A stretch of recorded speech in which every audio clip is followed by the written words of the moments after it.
Salut. Ça fait maintenant quelques jours que toute la communauté de monteurs me critique, disant que j'ai fait des choses qui sont horribles, parfois illégales. Et ici, je voulais en profiter pour corriger tout ça, pour remettre la vérité en place, parce que beaucoup de gens n'ont rien compris à ce qui se passait, beaucoup de gens ont dit des choses complètement fausses. Et ce que je trouve horrible, c'est que beaucoup de gens ont tiré des conclusions à partir de tout ça sans avoir aucune idée de ce qui s'est réellement passé. Vu que dans la vidéo qui a initialement lancé un peu toute cette histoire, eh bien je parle volontairement pas des détails, parce qu'initialement le monteur, je voulais vraiment pas qu'il ait de la mauvaise pub, etc. Enfin, moi j'avais aucune mauvaise intention, mais du coup des gens ils ont commencé à juger, dire n'importe quoi sans savoir. Et du coup, déjà je vais commencer un petit peu par les critiques que j'ai pas mal reçues. Déjà, on m'a dit, tu embauches un mineur et tu te plains. Alors qu'on soit clair, ici, c'est une prestation freelance. Le mineur en question était tout à fait déclaré. Le mineur en question est venu vers moi pour travailler pour moi. Et moi, je suis quelqu'un qui prend fierté, où justement, je ne juge pas quelqu'un en fonction de son CV, en fonction de son âge, en fonction de sa couleur de peau. La personne peut avoir 70 ans, ça peut être une mamie sur une mobilette. Je m'en branle, si elle fait du bon boulot, je la prends. Donc tant que c'est légal, déclaré et que la personne est consentante. Et donc ici, je vois absolument pas ce que j'ai fait de mal, à part du coup que j'encours le risque de perdre un peu d'argent à ce qui s'est passé. Ceci dit, j'ai rien fait de mal de ce côté-là, tout était légal, il était déclaré. Il avait une auto. Ensuite, on m'a dit, tu ne vérifies pas le travail et tu te plains, c'est à toi de vérifier. Alors ici, j'adore les gens qui ont commenté ça, puisqu'ils ont vraiment rien compris. Alors il a travaillé ce monteur plusieurs vidéos pour moi, et j'en ai posté justement 2. Donc le monteur, il s'était fait connaître dans la vidéo. Et sur les 2 vidéos que j'ai postées de lui, eh bien, j'ai passé en revue le travail, j'ai tout vérifié, j'ai corrigé le merdier, j'ai apporté beaucoup de modifications. La première vidéo, il n'y avait pas grand chose à faire, c'était une vidéo sur un boxeur noir qui avait terrifié les blancs d'Amérique. Et la deuxième vidéo, c'était celle Nick Diaz, et dès la deuxième vidéo, la qualité avait dégringolé. Sur cette vidéo, j'ai dû passer, je ne rigole pas, c'est pas une surestimation, 10 à 20 heures à tout retravailler, si ce n'est plus. Donc si vous voulez, sur une autre vidéo, je pourrais passer en revue la vidéo que j'ai postée, vous dire tout ce que j'ai passé en revue, comparer ça aux fichiers originaux. Vous allez voir, les fichiers originaux, ils étaient dramatiquement moins bien. J'ai vérifié le travail, je vérifie le travail, je suis une personne raisonnable. C'est juste que sur la dernière question, le travail était tellement inutilisable que le seul moyen d'avancer avec cette vidéo et de pouvoir l'utiliser serait été en fait de tout refaire, sauf que à ce moment-là, moi, j'avais plus trop envie de travailler avec cette personne, vu que dans le résultat rendu, eh bien, la personne m'a montré clairement qu'ils étaient là pour gagner le maximum d'argent en le moins de temps. Et du coup, j'allais pas lui renvoyer, refaire la vidéo pour qu'il me le rebâcle encore pire. Moi, je me suis dit, ok, c'est bon, à ce niveau-là, on arrête, prends l'argent et on arrête là. Comme ça, moi, je perds plus de temps et lui non plus ne perd pas son temps. C'est juste qu'au bout d'un moment, si le rendu qu'on me donne est tellement inutilisable, eh bien, voilà, au bout d'un moment, c'est pas 3 modifs qui va corriger la vidéo. Là, c'était absolument tout. Donc, on soit clair, aujourd'hui, j'ai encore gardé les fichiers de ces vidéos. Je les ai encore sur mon PC. Et en plus, le monteur lui-même qui s'est fait connaître sur ma vidéo a lui-même avoué avoir bâclé le travail et que ce que je disais, il y avait beaucoup de vrai, quoi. Le monteur lui-même avoue. Et il y a des mecs ici qui décident de s'inventer une histoire sans rien connaître. Faut le faire. Ensuite, ce monteur, moi, j'ai toujours été très généreux avec lui. Sur une des vidéos que j'avais utilisées et que j'ai trouvé pas mal, je lui ai donné un bonus de 50 € puisque c'est comme ça que je traite les gens qui travaillent pour moi en freelance. Et s'ils font du bon boulot, moi je les paye extrêmement bien. Moi j'ai jamais forcé personne à travailler gratuitement pour moi. Toutes les personnes qui m'ont demandé de l'argent, je les ai payées, donc il n'y a pas de problème sur ça. Alors ensuite, je vais passer en revue encore quelques commentaires. Je tombe sur cette vidéo par hasard et quel plaisir d'entendre quelqu'un avoir un discours de bon sens. Si je devais résumer la vidéo de cet influenceur, influ-voleur qu'autre chose du coup, c'est que si tu veux te faire en couille et en or, rien de plus simple, bosse gratuitement pour moi. C'est vrai, le travail gratuit, comme il dit, mène à la richesse financière, c'est bien connu, j'ai jamais dit ça. Ce mec-là a complètement déformé ce que je raconte, j'ai jamais dit une telle chose. Vous inquiétez pas, je vais expliquer exactement ce que je disais juste après. Ensuite, continuons. Juste scandaleux. Bon voilà ce que donne l'IA. Les risques juridiques pour une entreprise qui emploierait des bénévoles sont importants. Requalification de la relance en contrat en cours. Obligation de payer des charges sociales. Aujourd'hui, j'ai jamais conseillé à n'importe quelle entreprise d'employer des bénévoles. J'ai jamais dit aux youtubeurs de demander que des monteurs soient travaillés gratuitement. Je sais pas ce qu'il raconte, ce mec, il est juste à côté de la plaque, quoi. J'ai jamais dit ça. Et vous inquiétez pas, je vais réexpliquer ce que j'ai dit puisque il y a des mecs, enfin, franchement, il y a des mecs dans les commentaires, ils sont à côté de la plaque. Je bosse dans l'audiovisuel en tant que technicien du montage, en effet, pendant un temps, et laisse-moi te dire, le seul fautif dans cette histoire, c'est toi. C'est ta faute si tu n'as pas vérifié le travail fourni. J'ai vérifié le travail fourni. J'ai utilisé 2 vidéos que j'ai pu utiliser. J'ai expliqué que le travail fourni était inutilisable, fallait tout recommencer. J'ai vérifié les autres trucs, j'ai fait des modifs sur les autres trucs, j'ai envoyé les retours sur les autres trucs, c'est juste que là c'était inutilisable. Deuxièmement, tu n'as visiblement aucune réelle expérience sur ce qu'est un monteur. En plus, tu parles d'animation et clairement on verse dans le motion design. Alors, clairement aucune expérience en tant que monteur. Aujourd'hui, je poste 3 à 5 vidéos par jour. Elles sont toutes montées par moi-même, écrites par moi-même, enregistrées par moi-même. Je fais tout moi-même. Dire que j'ai aucune expérience, je trouve ça fou. Déjà, ça fait des années que je fais ça. Initialement, je suis parti de rien en connaissant rien sur nulle part. J'ai développé mes capacités moi-même en tant qu'autodidacte. Et clairement, ça marche vu que sur les réseaux, là, juste au mois de décembre, grâce à la monétisation et mon travail de mon montage, pas les monteurs, c'est moi, eh bien j'ai gagné 17 000 € rien qu'avec YouTube. Sur ce coup-là, je comprends pas. Troisièmement, en quoi tu poses des risques sur le monteur? C'est ta chaîne, ta boîte, pas la sienne. Si tu veux pas qu'il y ait de lézard, tu contrôles ce que fait ton sous-traitant. Ensuite, quelque chose d'autre, ton esclave te convient pas, affiche-le publiquement avec des arguments claqués au sol pour que les prochains soient plus dociles. Alors, ton esclave... N'importe quoi, affiche-le publiquement. Aujourd'hui, j'ai encore les fichiers, je ne l'ai pas affiché publiquement, j'ai pas mis les noms volontairement pour pas l'emmerder. J'ai encore les fichiers des vidéos. Donc globalement, j'ai encore les preuves que le travail est mauvais. Je veux pas les afficher partout sur le web, justement, contrairement à ce que tu dis. Ensuite, quelqu'un qui dit « c'est juste un moyen de faire de l'argent et d'arnaquer des gens avec la mentalité qu'il donne, ça sent l'escroc ». Et ça a été liké par le monteur en question. Et ça, c'est complètement faux. J'ai jamais dit aux youtubeurs qui devraient employer des gens gratuitement. J'ai dit que en tant que monteur, si vous voulez devenir meilleur monteur, travailler gratuitement, c'est mieux que pas travailler. Tout ce que j'ai dit, et des mecs qui me sortent que je veux avoir des esclaves. Donc ça, on est à la bordure honnêtement de la diffamation, parce que arnaque, c'est pas ce que je fais, j'ai jamais fait ça de ma vie. Et ensuite, ça a été liké par le mec, le monteur qui a réagi à la vidéo. Et ça, je trouve ça fou quoi. C'est un tel manque de respect. Liker ça, c'est comme mettre son approbation sur ce commentaire, qui est complètement faux. Et ensuite, dernier gros truc, le monteur qui a réacté à ma vidéo a mis le titre « Ils veulent qu'on travaille gratuitement », ce qui n'est jamais ce que j'ai dit. Pas une seule fois dans la vidéo, j'ai dit que je veux que des gens travaillent pour moi gratuitement. J'ai jamais dit ça. Je vais expliquer ce que je disais. Là, vraiment, on est sur la déformation de propos de quelqu'un de 22 ans. Je trouve ça franchement bof du côté éthique de ce créateur. Et donc, je vais passer en revue, du coup, ce que je disais et mon point de vue, puisque beaucoup de gens n'ont visiblement rien compris. Vous êtes prêts? Aujourd'hui, je suis la seule personne qui travaille sur la création de shorts qu'on voit sur ma chaîne. Aujourd'hui, j'en fais 5 par jour. Je fais tout du script à la réalisation, au montage, au tournage, etc. Donc moi, je fais tout de A à Z. Ok, sachant ça.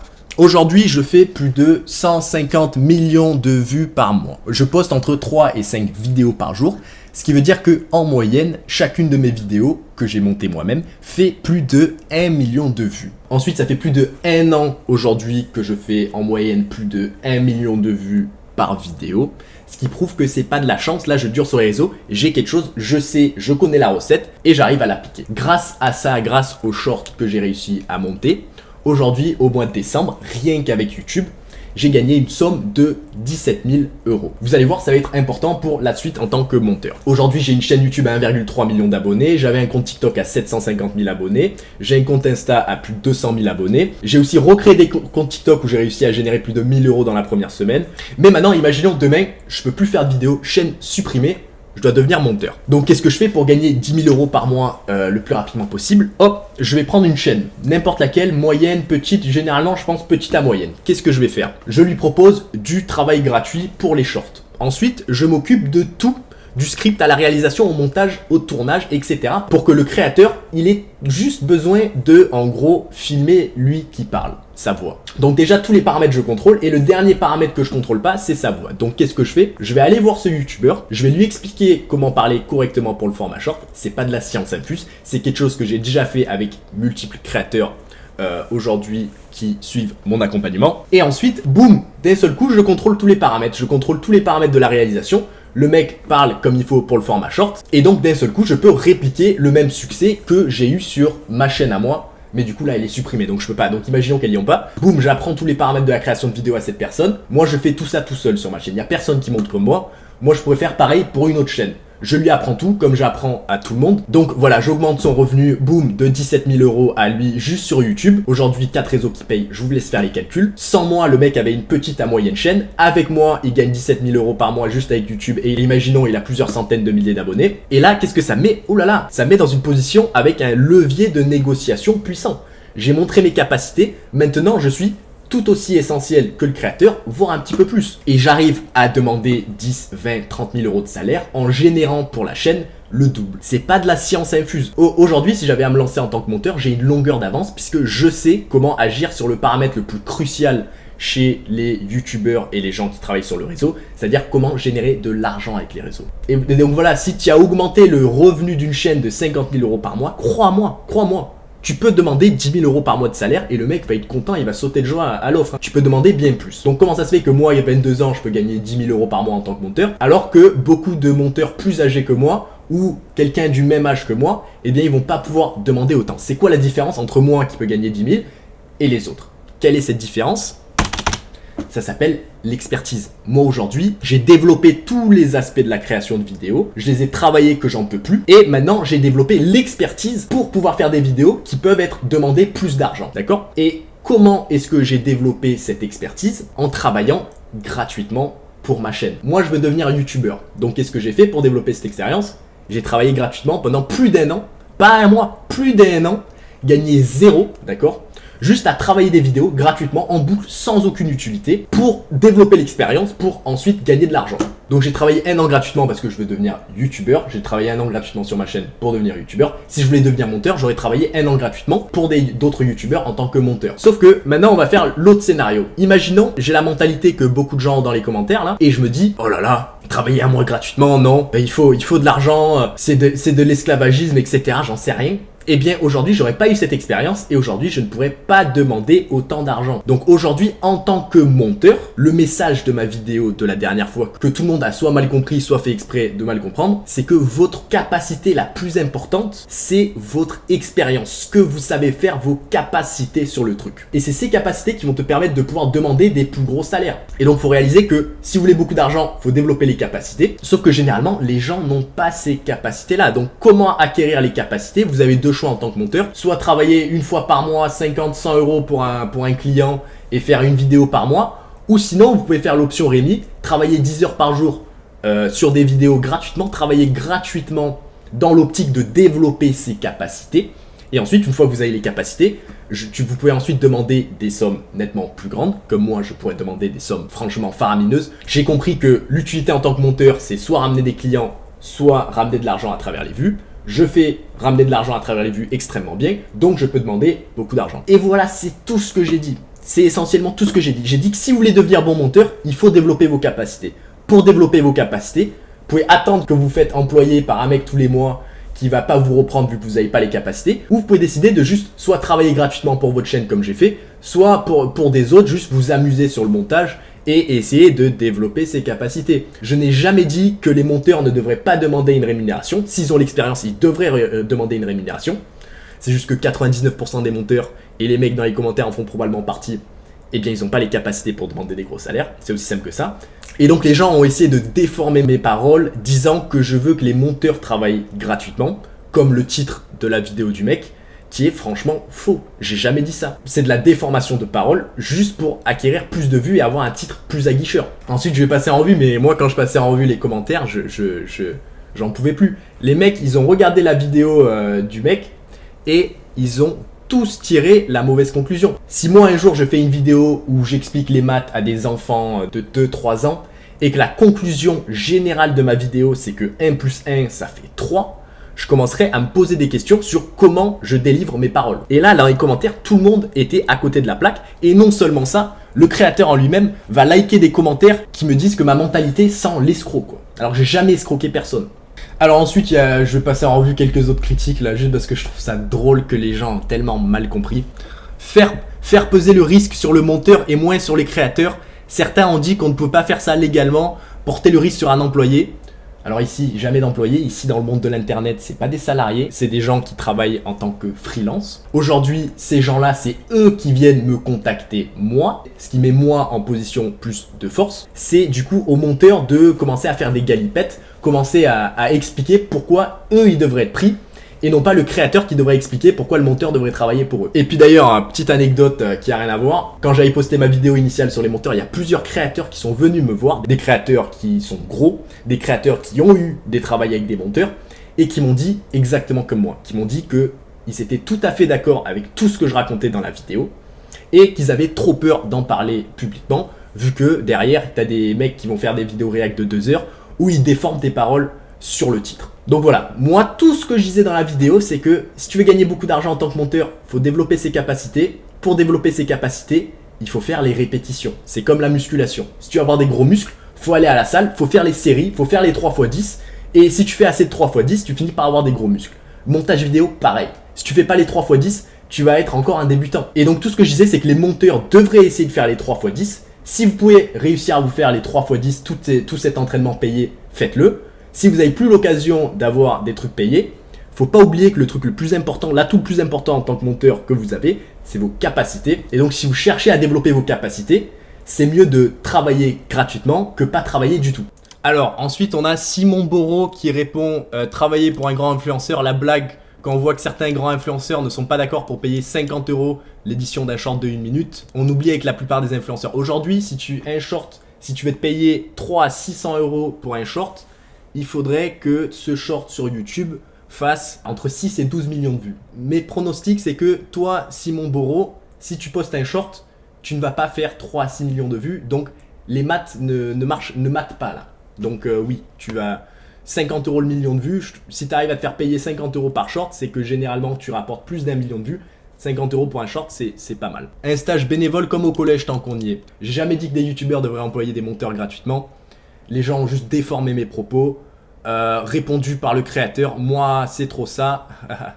Cool, hein, la déformation. Merci. Un jour, il va falloir qu'on mette sur la table le problème des casquettes. Aujourd'hui, on doit être monteur, étalonneur, ingénieur. On doit savoir toucher à After Effects, motion designer. On est sur 4 boulots différents qui imposent 4 cursus différents. Oui, bah, c'est en touchant un petit peu à tout que tu peux négocier un meilleur salaire.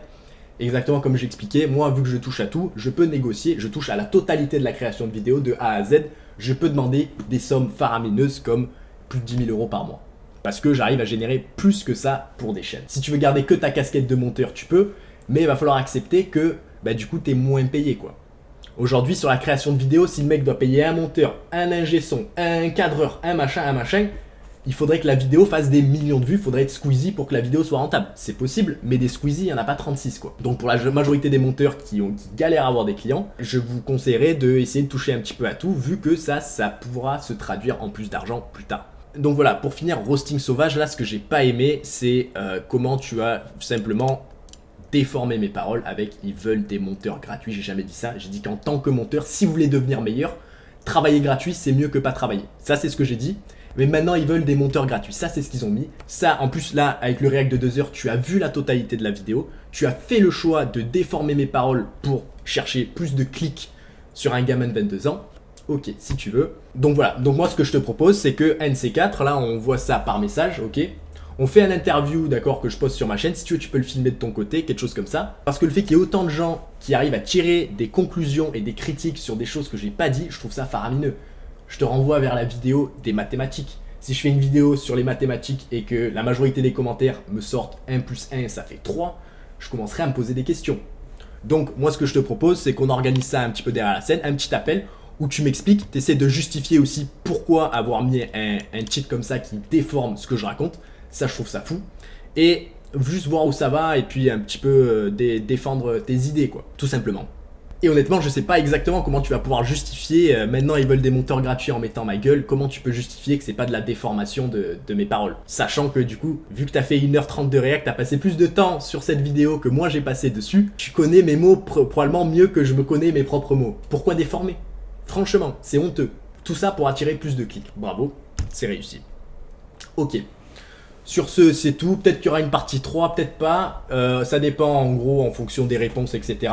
S'il faut, je vous rappelle que j'ai encore les fichiers qu'on m'a rendus pour le montage. Je souhaite pas les montrer pour pas, en gros, j'ai vu que le monteur il continue à être monteur et qu'il a passé à la suite, qu'il a changé de mentalité. Idéalement, je souhaiterais pas les montrer vu que du coup ça pourrait un petit peu retomber sur lui. Aujourd'hui, je sais que je sors des vérités qui sont inconfortables pour beaucoup de monteurs.